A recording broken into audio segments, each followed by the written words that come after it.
Hi, so I wanted to talk to you about the musculoskeletal system during peri to post-menopause. And that basically means your muscles, your bones, and your joints.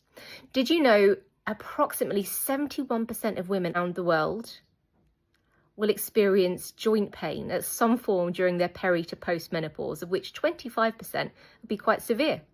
So if you're one of those people that's experiencing joint pain, and you may not have attributed it to menopause, you might just thought, oh, it's just me getting older, it's just stuff, it's just wear and tear, then there are various reasons that could cause this joint pain.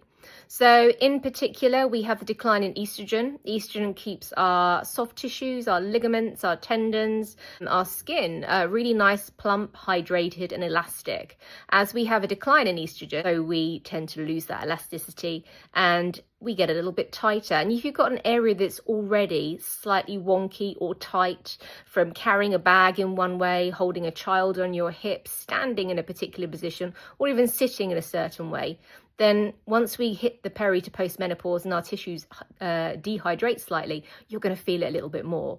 We also get changes in bone density, and that can lead to joint and bone pain as well. So we've got things like dehydration, decline in estrogen, which can create inflammation in your body, so a little bit of swelling, less mobility as well. These can all have an effect on your joints. Now, the thing I want to talk about in particular today is your feet. So did you know that when you switch your shoes, so if you're going from summer flip-flops and light sandals into autumn and winter heavy boots and thick trainers, you're going to be changing your body posture.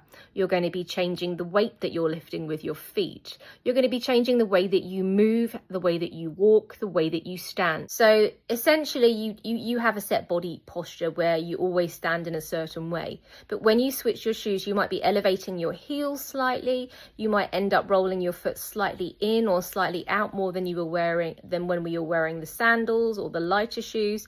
You might find that because the shoes are quite firm, if you're wearing boots that kind of tight around your ankles, you have less ankle mobility. So when you walk, your ankles aren't flexing so much, and then you're flexing from somewhere else in your foot, or maybe you're feeling it pull on your knee to compensate for that lack of flexibility in the ankle.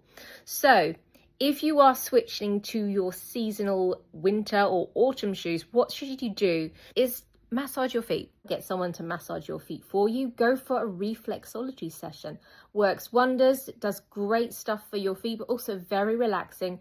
And those little points all around your body that connect into your feet. So you can heal yourself through your feet effectively. It's marvelous. So if you find that your feet get very sore after wearing your shoes, you can use a little spiky ball or a smooth dog ball, and you can gently roll your feet over the ball. Just be really gentle if you do this. So it's better to sit down and roll the ball under your foot than stand and put a lot of weight through your foot. Also be aware that you need to move it around the whole of the foot rather than just staying deep in one spot for a long period of time. I mentioned the pressure points in your feet that correspond to the body. So for example, if you're rolling down the center of your foot from midway down towards your heel, you're tapping into your bladder, your digestive system and your colon. So if you spend a long time on that area, you are likely to need the toilet a little bit more and maybe a little bit more frequently. So just be aware of that. Other things you can do is stay hydrated. Due to the drop in estrogen as we go from peri to postmenopause, our tissues are slightly more dehydrated. We are at slightly more risk of inflammation. And because of that dehydration and slightly less elastic tissue, then we are more prone to that joint pain again.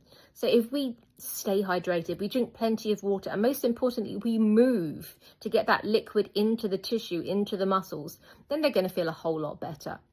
So those are my little tips today. Just be aware, if you're doing your seasonal shoe switch, are you looking after your feet so you can look after your knees, your hips and your back in turn?